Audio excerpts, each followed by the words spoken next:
Gold, trusted gold buyers. మీరు తాకట్టు పెట్టిన బంగారాన్ని విడిపించి ఈ రోజు ఉన్న మార్కెట్ ధరకు కొనబడను. ఓకే, నెక్స్ట్ ఇప్పుడున్న ఆర్టిస్టులతో నువ్వు చాలా ఎక్కువగా కంపేర్ చేసుకుంటావంట. ఏంట్రా ఇంత కష్టపడుతున్నాను, ఎప్పటి నుంచో ఇండస్ట్రీలో ఉన్నాను, నిన్న మొన్న వచ్చిన వాళ్ళు పైకి వెళ్ళిపోతున్నారు, నాకు ఇంకా స్టార్డమ్ రావట్లేదని ఎక్కువ ఫీల్ అవుతాడు వేణు అని అంటుంటారు. నిజమేనది? తప్పులేదు కదన్నా. అంటే ఏంటి మిస్టేక్ ఏం జరుగుతుంది, నాకు అనుకున్న దానికి స్టార్డమ్ ఎందుకు రావట్లేదు, మిస్టేక్ ఏం జరుగుతుంది, నా మిస్టేక్ లేదు, మరి ఏం చేయాలి, ఎట్లా చేయాలి, ఎట్లా పోటీ పడాలి, మిస్టేక్ ఏంటి అని రెక్టిఫై చేసుకోవడం తప్పులేదు కదన్నా. వచ్చింది చాలు, సినిమాలు వస్తున్నాయని అలా కూలుకు ఉండలేము కదా. ఇప్పుడు తెలుగు ఇండస్ట్రీలో వెన్నెల కిషోరు, శ్రీనివాస్ రెడ్డి అన్న, సప్తగిరి అన్న, కిషోర్ డార్లింగ్ వీళ్ళందరూ స్టార్ కమెడియన్లు. నేను ఆ రేంజ్లో ఇంకా రాలా. ఎందుకు రావట్లేదు అని ఒక బాధ ఉంటుంది. మనిషిని, నేను దేవుని కాదు కదా. నిన్ను అనలైజ్ చేసుకుంటే ఏమనిపిస్తుంటుంది? ఏమనిపించలేదు, నాకు టైం రావాలనిపిస్తుంది. అంటే ఏదో ఇప్పుడు తాగుబోతు రమేష్ ఉన్నాడు అన్న, సప్తగిరి ఉన్నాడు, ప్రేమ కథ చిత్రం పడింది, టక్మని వెంకటాద్రికి పడింది, టక్ అలాగే క్యారెక్టర్ రాస్తారు.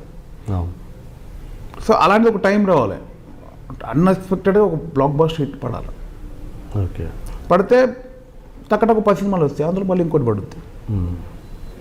సో అలా పడాలి. నాకు అట్లా మంచి వేషాలు చేసినాయి వర్కౌట్ అవ్వాల, చిన్న చిన్న వేషాలు చేసినాయి బ్లాక్ బస్టర్లు అయినాయి. సో నేను ఇప్పటికీ ఇన్ని రోజులు ఇంతకుముందు అలా బాధపడేవాడిని, కానీ ఇప్పుడు కొంచెం నేను రియలైజేషన్ ఏమొచ్చిందంటే, ఇప్పుడు నేను బాధపడడం వల్ల వచ్చింది ఏం లేదు. బాధపడకుండా దాన్ని వదిలేస్తే ఒక సినిమా హిట్ అయిన క్రెడిట్ నాకు రాకుండా ఇంకోళ్ళకి పోదు. సో ఇప్పుడు నేను ఒకటే, ఏం చేద్దాం, సరే ఇప్పుడు వాళ్ళు కొత్త వాళ్ళు వచ్చినట్టు వాడు ఏంటి ఇది చేశాడు, ఓ ఇది కనెక్ట్ అయ్యి ఇది తీసుకొని వేషాలు ఇస్తాను, నేను అదైనా కొత్తగా ఏదైనా చేయాలి, ఎట్లా చేద్దాం, ఏం చేద్దాం అని ఎప్పుడు ఒక ఆలోచనలో ఉంటా. దానికి కూడా ఒక టైం పడుతుంది. అంటే ఒక ఆర్టిస్ట్, ఒక కమెడియన్గా మీకు ఎంత స్వేచ్ఛ ఉంటుంది? అంటే నువ్వు ఒక కొత్తది క్రియేట్ చేసి డైరెక్టర్ చెప్పేంత ఉంటుందా? ఉంటుందన్న. ఎట్లా ఎగ్జాంపుల్ చెప్పు. ఇప్పుడున్న డైరెక్టర్ ప్రతి ఒక్కరు ఇస్తారు. ఇప్పుడు ఒక డైలాగ్ ఉంటుందన్న, నాకు ఇంకోటి పడుతుంది, చెప్తా సార్ ఇది చెప్తే ఎలా బాగుంటుంది. ఓకే, డైలాగ్లో ఇంప్రూవేషన్ అంటే తప్పించి ఒక కొత్త క్యారెక్టర్ను క్రియేట్ చేసి వాళ్ళకి చెప్పడం అంటూ ఉంటుందా? అంటే అది చనువును బట్టి. ఇప్పుడు నాకు క్లోజ్ ఫ్రెండ్ డైరెక్షన్ చేస్తున్నాడు అనుకో, కథ నాకు మొత్తం చెప్తాడు కాబట్టి ఈ క్యారెక్టర్ ఇట్లా పెట్టాను సజెషన్స్ ఇవ్వగలను. ఇక అది లేనప్పుడు నేనైతే ఏదైతే పంచ్ ఉందో, ఏదైతే డైలాగ్ ఉందో దానికి ఏమైనా ఎక్స్ట్రా ఇంకా బెటర్ పంచ్ వచ్చింది అనుకో, అన్న ఇది చెప్తే ఎలా ఉంటుంది, బాగుంటుంది, బాగుంది అది పెట్టి ఇలా ఉంటుంది. ఇంప్రూవేషన్స్ అందరూ యాక్సెప్ట్ చేస్తారన్న. ఇంతకుముందు అది ఏం లేదు, అందరూ ఇప్పుడున్న దాంట్లో. డైలాగ్స్ నాకు తెలిసి రాణి రుద్రమదేవిలో అల్లు అర్జున్కి డైలాగ్స్లో చాలా హెల్ప్ చేసా ఉంటా కదా నువ్వు. అల్లు అర్జున్ రుద్రమదేవి సారీ రుద్రమదేవికి యాక్చువల్గా రుద్రమదేవిలో బన్నీ అన్న గోనగాన రెడ్డి క్యారెక్టర్ అన్ని అవార్డులు వచ్చేసింది. సినిమాకు ఆయుపట్టు ఆ క్యారెక్టరు. ఆ క్యారెక్టర్ రాయడం కోసం రాజసింహ గారు, రైటర్ రాజసింహ గారు వాళ్ళు ఆయన సంప్రదిస్తే, నేను రాజసింహన నాకు క్లోజ్. సో ఆ తెలంగాణ క్యారెక్టర్ కాబట్టి తెలంగాణ టింజు నేను కొంచెం రాస్తాను, అది చేస్తాను కాబట్టి రాసింహన్న నేను అంటే బాగా ఇష్టం, నా మీద బాగా గ్రిప్, వీడు బాగా రాస్తాడు అని. సో నువ్వు రా ఇట్లా బన్నీ గారి దగ్గరికి వెళ్ళాలి ఇట్లా అంటే, బన్యాన్తో ఎప్పుడు చేయలేదు cinema, director straight to fair అంటే చిన్న భయం వేసింది. అన్నా నువ్వు సడన్గా ఇప్పుడు చెప్పి ఇప్పుడు డైరెక్టర్ రమ్మంటున్నావు అంటే నాకు తెలియదు, నువ్వు వెళ్తున్నాం మనం, నీకు ఘోరంగా చెప్పిన ఆయనకి బాగా చెప్పా, నువ్వు నాకు తెలిసి ఏదైనా చేయాలంటే అమ్మ ఇట్లా చెప్పింది ఏందని ఆ టెన్షన్ పడుకుంటూ పోతే బన్నీ గారి ఇంట్లో కూర్చున్నాం, కాఫీ తాగినాం. పరిచయమే కదా ఇండస్ట్రీలో యాక్టర్ పరిచయం. ఆయన పాపం బన్నీ అన్న సూపర్, చాలా ఫ్రెండ్లీగా ఉంటాడు, చాలా చనువుకుంటాడు అందరితో. సైలెంట్ కూర్చుంటే వాళ్ళు చేస్తున్న డిస్కషన్లో ఎక్కడో చిన్నగా ఏదో అనిపించింది నాకు సౌండ్. అన్న ఈ కథ గురించి నాకు తెలియదు, దాని గురించి నాకు తెలియదు, కానీ ఇటువంటి సిచ్యువేషన్లో ఇటువంటి సౌండ్ ఏదైనా పెడితే బాగుంటుందా అని ఏదో ఒకటి చెప్పా. అది ఆయనకు బాగా నచ్చింది, బన్నీ గారికి బాగుంది అని. అది ఆయన గుణశేఖర్ గారు చెప్పడం, గుణశేఖర్ గారు నచ్చడం. సో ఆ సౌండింగ్ బాగుందని అది చేసి అదే సౌండింగ్లో అదే ఫ్లోలో అప్పుడున్న దేవతలకు సంబంధించిన అన్ని కొంచెం షఫిల్ చేసి ఇంటర్వెల్ డైలాగ్ బన్నీ గారు అదే చెప్తారు. అది ఎములాడ రాజన్న కొండగట్టంజన్న కుమరెల్లి మల్లేశ రాజగిరి అట్లా టకటక చెప్పి రుద్రమ రాసుకో గోనగాన రెడ్డి బాణం దూసుకొచ్చేది నీకోసం అని. అంటే అది వాళ్ళు మార్చారు కాబట్టి ఆ సౌండింగ్ పెడితే బాగుంటుందన్న, ఎటువంటి సిచ్యువేషన్లో ఈ సౌండ్లో చెప్తే బాగుంటుందన్న అని చెప్తే ఆ పాయింట్ వాళ్ళు చేసుకున్నారు. దాని తర్వాత రెగ్యులర్ లొకేషన్కి వెళ్ళడం, ఈ బన్నీ గారు ఈ తెలంగాణ స్లాంగ్ల గురించి మాట్లాడుకోవడం. ఇప్పుడు బిత్రిశెత్తి ఉన్నాడు, ఇప్పుడు రవి అంటారు చేవెల్ రవి. అవును. రవి కూడా త్రూఅవుట్ బన్నీ గారితో ఉండి ఆ స్లాంగ్ కోసం ఆయన అప్పటి నుంచి హెల్ప్ చేశాడు. నేను కూడా అన్న ఈ స్లాంగ్ ఇలా ఉంటుంది, ఈ స్లాంగ్ ఇలా ఉంటుంది అని కొన్నిసార్లు చెప్పడం. ఆ సామెతలు ఉంటాయి, అందులో సామెతలు చెప్తాడు. అవును. బన్నీ అని అడిగాడు సామెతలు కావాలంటే, నేను బాగా 60-70 సామెతలు కలెక్ట్ చేస్తే అందులో ఒక 2-3 పెట్టారు. ఓకే. సో రాజసింహన్నతో నేను రెగ్యులర్గా వెళ్ళేవాడిని. బన్నీ అన్న కూడా పాపం ఏదో నేను చిన్న ఇంత ఇన్సిడెంట్ చేస్తే సైమా అవార్డులో చెప్పాడు ఆయన, ఆడియో ఫంక్షన్లో చెప్పారు, ఐఫాలో చెప్పారు. Thank you Venu, thank you Venu. Super. Bunny గారికి హ్యాట్స్ ఆఫ్. నిజంగా నేను చేసింది ఎంత, కానీ ఎక్కడ రుణం మర్చిపోకుండా క్రెడిట్ ఇచ్చాడు ఆయన. సో రాజసింహ గారికి థ్యాంక్స్ ఈ ఇంటర్వ్యూ ద్వారా. రాజసింహన్న మీ వల్లే నాకు ఈ క్రెడిట్ వచ్చింది. Thank you. ఇంకోటి, ఇంతకుముందు మన టాపిక్ డైవర్ట్ అయ్యాము. ఫ్యామిలీ అంటే ఏదైనా డౌన్ఫాల్లో ఉన్నప్పుడు ఎలాంటి సపోర్ట్ ఉంటుంది అన్నది. అలాంటి సిచ్యువేషన్ ఏది చూడలేదు అంటున్నావు కదా. ఏది ఫైనాన్షియల్గా ఎప్పుడు చూడలేదు. ఇంకా ఎలాంటి స్టార్టింగ్లో చూసా వైఫ్తోనే, అంతే వైఫ్తో ఎప్పుడు అలాంటి ఇబ్బందులు ఏమి రాలేదు. ఫైనాన్షియల్గా కావచ్చు ఇంకేది, వైఫ్ వచ్చి నిన్ను ఓదార్చేంత పరిస్థితి ఎప్పుడు రాలేదు. ఓకే. అండ్ నీ లైఫ్లో కొత్తపల్లి శేషు అనే వ్యక్తి, నాకు తెలుస్తాను కొత్తపల్లి శేషు, అతన్ని లైఫ్లో చాలా ఇంపార్టెంట్ రోల్ ప్లే చేసేవని విన్నాను. ఎలా ఏంటి చెప్పండి. నేను కృష్ణనగర్లో రూమ్లో రెంట్కి ఉండేవాడిని కదన్నా, సీనియర్ దగ్గర పనిచేసేటప్పుడు. చెప్పాను కదా ఇంతకుముందు, నేను హైపర్గా ఉండేవాడిని. అంటే నా చుట్టూన్న వాళ్ళంతా ఆహ్లాదంగా ఉండాలని ఎవరినో గెలకడం, ఏదో చేయడం, చిన్న నవ్వుకోవడం. సో మేము ఫస్ట్ ఫ్లోర్లో ఉండేవాళ్ళం, కింద ఉండేవాళ్ళం గ్రౌండ్ ఫ్లోర్లో. మా పై ఫ్లోర్ ఓనర్స్, ఆ పై ఫ్లోర్ బ్యాచులర్స్, ఈ పక్క బ్యాచులర్స్. ఇదే ఉన్న రూమ్లోనే తిరిగేవాడిని అనమాట. సరదా వాళ్ళు వచ్చేవాళ్ళు, వేణు వచ్చిందంటే చిన్న హడావిడి అలా ఉండేది. అలా ఉంటున్న టైంలో సీనియర్ దగ్గర మానేశాక చిన్న డిప్రెషన్కి వెళ్ళిపోయాను. చాలా క్లోజ్ రిలేషన్ ఒకటి కట్ అయ్యి బయటకు వచ్చాను. రూమ్ రెంట్ల ప్రాబ్లమ్స్, నేను డబ్బులు పంపించేవాడిని అని చెప్పాను కదా ఇంటికి. సో మెయింటెనెన్స్ కష్టం అయిపోయింది. ఏమో మానేశాను, ఏంటి మళ్ళీ వేరే వాళ్ళ దగ్గర అసిస్టెంట్గా చేయడం నాకు ఇష్టం లేదు, యాక్టర్గానే చేయాలి. నా డిప్రెషన్లో ఊరికి అలా రూమ్లో కూర్చొని సైలెంట్గా ఉండేవాడిని. సో మా రూమ్ పక్కనే కొత్తపల్లి శేషు గారు రూమ్. ఓకే. నేను 6 నెలలు ఉన్నాను, కానీ ఆ రూమ్లో ఎవరున్నారో మాకు తెలియదు. అంటే శేషు గారు ఆయన జర్నలిస్టు, ఎప్పుడు అలా బ్యాచ్తో లేట్ నైట్ వరకు కూర్చోవడం, పొద్దున 12 గంటలకు లేవడం, ఈలోపు మేము షూటింగ్ వెళ్ళడం, పట్టించుకునే వాళ్ళం కాదు. నేను పాటలు పాడేవాడిని, అంటే రచ్చరచ్చ చేసేవాడిని, నాకు కింద నుంచి మీదికి రచ్చరచ్చ చేసేవాడిని, పాటలు పాడేవాడిని, ఎనర్జీగా ఉండేవాడిని. ఆయన నన్ను అబ్జర్వ్ చేసేవాడంట. ఆయన ఎవరో నాకు తెలియదు, నన్ను అబ్జర్వ్ చేసేవాడంట.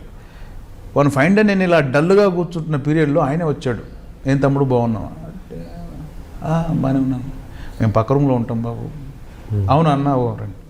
ఏం డల్గున్నావు? ఏం లేదు సార్, డల్ ఏం లేదు, ఏం పని లేదు, ఖాళీ కూర్చున్నా అంటే. అప్పుడు ఆయన చెప్పాడు, నేను బాగా అబ్జర్వ్ చేస్తాను, నువ్వు పాటలు పాడుతూ అది చేస్తూ ఇది చేస్తూ లొల్లి చేస్తూ, ఏంది ఇంత డల్ కూర్చున్నావు, ఏంది ప్రాబ్లం అంటే. ఏం లేదన్నా, సీనియర్ దగ్గర పనిచేసేటోని చిన్న ఏదో ఇష్యూ అయింది, బంద్ చేసిన.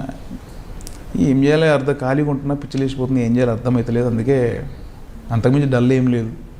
ఏం చేద్దాం అనుకుంటున్నావు అంటే, యాక్టర్ అవుదాం అనుకుంటున్నాను. తప్పలేదు, చెయ్యి అంటే. ఈ రోజుల్లో ఏం చేస్తాం, ఎట్లా చేస్తాం, అది చిన్న టెన్షన్ అన్న, రూమ్ రెంట్లు కట్టాలి, అది ఇది. చెయ్యి తమ్ముడు, ఏం కాదు, చేస్తే అదే వస్తుంది అని అన్నాక ఇంకా ఫోటోలు దిగాలి ముందు. కానీ కృష్ణనగర్లోకి వెళ్ళి 4-5 ఫోటోగ్రాఫ్స్ దిగాను. ఫోటోగ్రాఫ్ దిగిన తర్వాత ఈ ఆఫీస్కి వెళ్ళాలా, ఎట్లా చేద్దాం, భయం కదన్నా, ఎట్లా వెళ్ళాలి, నాకు అప్పుడు పర్ఫార్మెన్స్ చేయాలి, ఏంది ఇది అసలు కరెక్టేనా, మంచిగా అసిస్టెంట్కి వెళ్తే ఇంకా డబ్బులు వస్తాయి, ఎట్లా కాదు యాక్టర్ అవ్వాలి. ఆ కన్ఫ్యూజన్లో ఉన్నప్పుడు ఆయన ఒకసారి తేజ గారిది జై అనే కొత్త సినిమా తీస్తున్నారంట, చిత్రాంజలి మ్యాగజైన్లో ఆయన పనిచేసేవాళ్ళు. మా మ్యాగజైన్లో వస్తుంది, ఒకసారి అప్లై చేయి తమ్ముడు అన్నాక ఫోటోలు దిగి, అన్న ఇట్లా దిగిన అన్న అంటే కొంచెం చనివేరు పడింది, మీద ఇంట్రెస్ట్ చూపిస్తున్నాడు. ఓకే, ఇట్లా దిగినంటే ఆయనే తీసి ఇది పంపుదాం అని ఆయనే రాసి, ఆయనే ప్యాక్ చేసి, ఆయనే పంపాడు. పంపిన తర్వాత ఒక 2 నెలల దాకా కాల్ రాలి, ఆడిషన్ కాల్. ఆ 2 నెలల గ్యాప్లో ఎలా ఉంటుంది, ఆయనే రోజు నాతో మాట్లాడడం, రోజు సాయంత్రం ఆఫీస్ నుంచి వచ్చాక నన్ను బయటికి తీసుకెళ్ళి ఒక కప్ చుప్పు, ఒక కచూరు, ఎగ్ పఫ్, ఏదో స్నాక్స్ తిని నాతో 2 గంటలు మాట్లాడి, వెళ్ళేటప్పుడు 20 రూపాయలు పెట్టి వెళ్ళేవాడు. నాకెందుకన్నా, ఉంచుకో తమ్ముడు సరదాగా, ఏముంది. నాకు అప్పుడే వండర్ బాయ్ అని పిలిచేటోడు ఆయన. వండర్ బాయ్ అనేవాడు ఆయన. ఆయన నాకు పెట్టిన నిక్ నేమ్ వండర్ బాయ్. ఇప్పటికి వేరే ఉన్నాడు, వండర్ బాయ్ ఎక్కడ అంటాడు. అట్లా 2 నెలల తర్వాత కాల్ వచ్చింది. కాల్ వచ్చిన తర్వాత ప్రిపేర్ అయ్యాను. ప్రిపేర్ అయ్యాను. నాకు కాల్ వచ్చిన టైంలోనే ఆ సునీల్ శెట్టి క్యారెక్టర్ నేను చేసింది. ఆ క్యారెక్టర్ ఆడిషన్ కోసమే ధనరాజు వచ్చాడు, చంద్ర వచ్చాడు. అప్పుడు వాళ్ళు నాకు ఎవరో తెలియదు. అదే అక్కడ కలిస్తే నేను ఆడిషన్ అంటే అప్పటికి సీనియర్ దగ్గర పని చేయడం వల్ల నాకు కొంచెం అవగాహన వచ్చింది ఏం చేస్తే బాగుంటుందని. ఇంకా మిగతా వాళ్ళందరూ ఏదో సినిమా డైలాగ్ చెప్పడం ఏదో చేయడం, నేను అట్లా కాకుండా ఒక 6-7 రకాల ప్రిపేర్ అయ్యా. కామెడీ చేయమంటారు, కామెడీ చేయాలి. ఎమోషన్ చేయమంటారు అంటే ఎమోషన్ ఒక సీన్ ప్రిపేర్ అయ్యి, ఫైర్ చేయమంటారు, ఫైర్ ఒకటి ప్రిపేర్ అయ్యాలి. తేజ గారు తెలంగాణ క్యారెక్టర్ పెడతారు, తెలంగాణ లేదని ఒకటి చేయాలి అని తెలంగాణ ఒకటి ప్రిపేర్ అయ్యి, ఏదైనా అద్భుతం చేయవా కొత్తగా ఉండాలి అంటారేమో అంటే ఆ ఉగ్గు కథ. ఉగ్గు కథతో ఒకటి మిమిక్రీ క్యాసెట్ ఉండేది. ఉగ్గు కథ క్రికెట్ కామెంటరీ ఎలా చెప్తాడు అది. ఇలా అన్ని రకాల ప్రిపేర్ అయ్యా. సో వాళ్ళు ఏది అడిగినా ఫట్ట చేసేసరికి ఒకసారి చిన్న ఏంటి మిగతా వచ్చిన పిల్లలందరూ ఏదో చిన్న డైలాగ్ చెప్పడం, బెదురు చూపులు ఇవ్వండి. నేను ఇన్ని రకాలు చేసేసరికి సంథింగ్ ఉన్నాడు, నువ్వు పక్కన కూర్చోమా అని అందరినీ పంపించేసి మళ్ళీ నన్ను స్పెషల్గా ఇంటర్వ్యూ చేసి మళ్ళీ కూర్చోమని చెప్పి అదే రోజు తేజ గారికి పిలిపించి బాగా చేస్తున్నాడు సార్ చూడండి అంటే ఆయన ముందు చేస్తే బాగున్నాడు పేరు రాసేయండి అన్నారు. అన్న తర్వాత అయిపోయినాక అప్పుడు ధనరాజు చంద్ర అక్కడెక్కడే పరిచయం అవ్వడు. అప్పుడు ఫోన్ లేవు కదన్న, అప్పుడు రిలయన్స్ మొబైల్ అది అక్కడ పరిచయం అయ్యారు. అయితే హాయ్ హలో భయ్య అయిపోయింది. కట్ చేస్తే సెకండ్ ఆడిషన్ కాల్ రావడానికి మళ్ళీ 1 month పట్టింది. ఎలా ఉంటుంది ఈ గ్యాప్లో? నాకు ఆడిషన్ అయిపోయింది, నేను అగ్రిమెంట్ సైన్ చేసిన ఓడంటాడు, షూటింగ్ స్టార్ట్ అయిందని ఓడంటాడు. ఈ టెన్షన్ వస్తుందా రాదా? ఈ ఫస్ట్ పీరియడ్ కదా అది. పక్కన పని లేదు, ఏం చేస్తున్నావో తెలియట్లేదు, లేస్తున్నాం తింటున్నాం పంటున్నాం. అటువంటి టైంలో డైలీ అని శేషు గారు రావడం, సాయంత్రం తీసుకెళ్ళడం, 20 రూపాయలు జేబులో పెట్టడం, ఆ ఎంకరేజ్మెంట్ ఇవ్వడం. 1 fine day కాల్ వచ్చింది, మళ్ళీ ఆడిషన్ చేశారు, సెలెక్ట్ చేశారు. సెలెక్ట్ చేసినాక ఫిలిం సిటీకి రావాలమ్మా బట్టలు చదువుకో 1 fine day అని చెప్తే నేను మొక్కుకున్నాను అనమాట చిలుకూరుకి. నాకు అవకాశం రావాలని మొక్కుకున్నా. అవకాశం వచ్చింది. శేషు గారే పాపం పొద్దున బండి మీద తీసుకెళ్ళి మొత్తం చుట్లు తిప్పించి మొత్తం ఆయనే, రూమ్ రెంట్ మొత్తం ఆయనే. రేపు షూటింగ్ వెళ్ళాలి ఫిలిం సిటీ, రెడీ అయినా పోయినంటే రెడీ అయినా కొంచెం డల్లుగా. ఏది డల్లుగా అంటే కాదన్నా ఒక 30-40 రోజులు అంటున్నారు, 2 డ్రెస్లో 3 డ్రెస్లో ఉన్నాయి, మా బట్టలు లేవు అంటే కంపెనీ కాస్ట్యూమ్ ఇస్తారు కానీ నా క్యారెక్టర్ కాస్ట్యూమ్ ఇచ్చేంత క్యారెక్టరా కాదా, నీయే కాస్ట్యూమ్ వేసుకుంటే లేవన్నా అంటే అప్పటిదప్పుడు 1500 వాళ్ళ ఫ్రెండ్ని అడిగి స్వప్నంలో కాంప్లెక్స్కి వెళ్ళి ఒక 5 డ్రెస్సులు కొని పొద్దున్నే లేపి స్నానం చేయించి లాగే దర్దించి గుడికి తీసుకెళ్ళి దండం పెట్టించి ఆఫీస్లో దించొచ్చాడు. అక్కడ నుంచి షూటింగ్ టైంలో కూడా ఎవ్రీ 10 daysకి వచ్చేవాడు. ఏం చేస్తున్నావు, తప్పు చేస్తున్నావా, ఏం చేస్తున్నావు, తిరుగుతున్నావా, ఎట్లుంటున్నావు, ఏం సీన్లు జరిగినాయి అని ఎవ్రీ 10 daysకి వచ్చి 100-200 జేబులు పెట్టి. ఇంకా నాకు ఎవరు లేరు, ఆయనే ఖర్చులు బిర్చులు మొత్తం ఆయనే. సో ఇంకా నేను ఎప్పుడు దేవుడు ఇచ్చిన అన్నయ్య అంట నాకంటే ఎప్పుడు. అందుకే నేను దేవుడిని ఎక్కువ నిందించను. చిత్రం సీన్ దగ్గర పని ఆగిపోయిన తర్వాతే దేవుడే పంపించాడు ఇతన్ని నాకు ఎంకరేజ్ చేయడానికి, నాకు సపోర్ట్ చేయడానికి, గుండె నెంబర్ ఇవ్వడానికి. ఈయనతో ఇప్పుడు ఎవరో సంబంధం లేడన్న, ఆయన వచ్చి నాకు ఇంతెందుకు చేయాలి, రోజు బాధ్యతగా వచ్చి రోజు సాయంత్రం తీసుకెళ్ళి టిఫిన్ పెట్టించి డబ్బులు ఇచ్చి షూటింగ్ జరిగే ప్రాసెస్లో రెగ్యులర్గా వచ్చి ఇంకా ఆ తర్వాత జై రిలీజ్ తర్వాత మంచి పేరు వచ్చింది, రెగ్యులర్గా బిజీ అయ్యాను. మున్నా రిలీజ్ అయిన తర్వాత కూడా నేను శేషు గారు ఒకటే రూమ్లో ఉండేవాళ్ళం. మున్నా తర్వాత కూడా నా రూమ్ రేట్ కట్టనిచ్చేవాడు కాదు, ఒక్క పైసా నేను ఇచ్చేవాడు కాదు. ఇప్పటిదాకా నా రూపాయి ఒక్క తినలే ఆయన. సో అప్పటి నుంచి ₹1 అంటాడు అంతే. నేను అన్న ఆయన అది. మున్నా నేను డబ్బులు సంపాదించిన టైంలో కూడా రూమ్ రెంట్ కట్టనిచ్చేవాడు కాదు. ఇప్పుడు బ్యాచిలర్ ఉంటే తలా 500-1000 వేసుకుంటాం, ఫుడ్ పెట్టనిచ్చేవాడు కాదు. ఓకే. ఇప్పుడు ఆయన పాపం దేవుడి దేవల్ల మంచిగా ఉన్నాడు. ఆయన వాళ్ళ ఆవిడ జడ్జి, ఆవిడ అవును ఇక్కడ నల్గొండ సైడ్ కోర్టుకు జడ్జి, ఆవిడ చక్కగా ఉంటాడు. ఇప్పటికీ నేను రిక్వెస్ట్ చేశాను, నేను నీ ద్వారా పుట్టినా, నీ ద్వారా వచ్చిన ఈ పుట్టుక, ఈ సినిమా పుట్టుక నీవి ఎంకరేజ్మెంట్ వల్ల ఒక్కసారి నా ఇంటికి రావని. ఇప్పుడు నాకు సొంత ఇల్లు ఉంది, కారు ఉంది, వదిన పిల్లలు తీసుకొస్తారు, రండి అన్న అంటే ఇప్పటికి రాలా, వస్తా అంటాడు. ఏ ఇష్యూ జరిగినా ఇమ్మీడియట్లీ ఫోన్ చేస్తాడు. ఇప్పుడు నాకు మొన్న గొప్పగా అనిపించిన విషయం ఏంటంటే, మొన్న బ్యాడ్ ఇన్సిడెంట్, విజయ్ సూసైడ్ జరిగింది. 2 రోజులు అందరం డిప్రెషన్లో ఉన్నాం. ఏం చేస్తామన్నా డిప్రెషన్ కాకుండా, అంటే బ్యాడ్ ఇన్సిడెంట్. ఆ జరిగిన ఇష్యూలో రాత్రి 11 గంటలకు ఫోన్ చేశాడు శేషు. అన్న చెప్పండి తమ్ముడు ఇట్లా అయిపోయింది విజయ్, నీకు తెలుసంటే అన్న తెలుసన్నా, ఏం చేద్దాం పాపం వాడు అలా అయిపోయాడు, కర్మ అన్న అమ్మ అని బాధపడుతుంటే అతని ఫీలింగ్ ఏంటి, నువ్వు ఏదైనా నీకు పిచ్చి పిచ్చి వేషాలు వేయకు అన్నున్నాడు.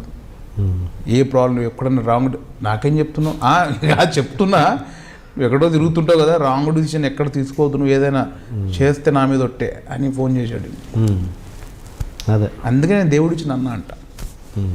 ఒక పైసా ఎక్స్పెక్ట్ చేయలేను నా దగ్గర నుంచి, ₹1 నేను పెట్టిన తిండి తినలే.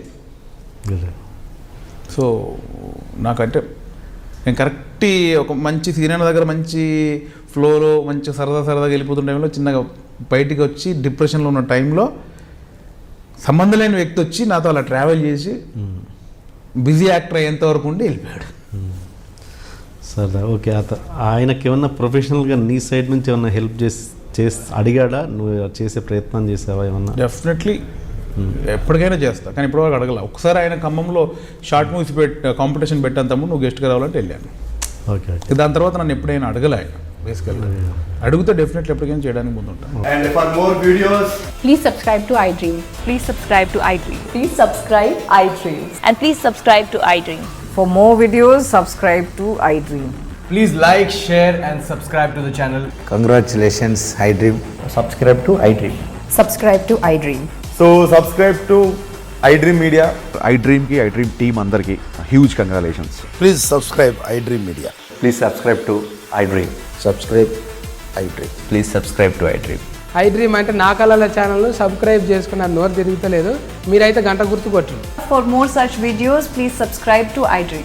Subscribe to iDream. Please subscribe to iDream. Please subscribe iDream Media. Please do subscribe to iDream. Please subscribe to iDream Media. For best entertainment and information, please subscribe iDream. And don't forget to subscribe to iDream.